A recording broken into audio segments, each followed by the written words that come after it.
घरों में मौजूद मक्खियाँ बीमारियों को कैसे दूसरे इंसानों तक पहुँचाती हैं या हाउस फ्लाई जो है कैसे डिजीजेस को स्प्रेड करती हैं।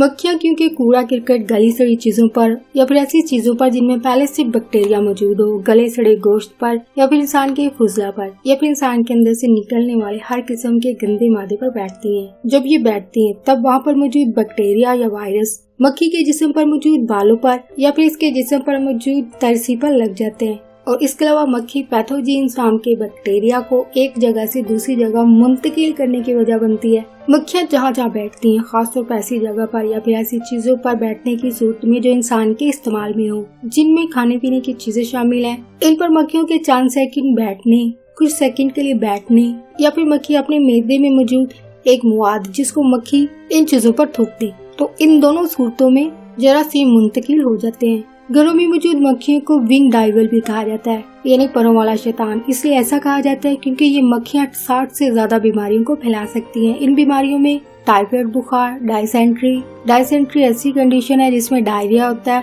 और डायरिया जो कि पतले पेचिस होते हैं, ये डायरिया खून या फिर बलगम के साथ जाहिर होता है और इन हेल्थ कंडीशन जैसी कई और हेल्थ कंडीशन की भी वजह बनती हैं। और फ्रेंड्स, आज की वीडियो आपको अच्छी लगी, अगर वीडियो बनाने की एफर्ट्स आपको अच्छी लगी है, प्लीज वीडियो को लाइक, शेयर, कमेंट लाजमी कीजिएगा। टॉपिक के हवाले से आपकी कोई राय हो तो प्लीज कमेंट में शेयर कीजिएगा। और अगर आपको लगता है वीडियो को आगे शेयर किया जाना चाहिए ताकि किसी और के इल्म में इजाफा हो तो लाजमी शेयर कीजिएगा। आपका वीडियो देखने के लिए बहुत शुक्रिया।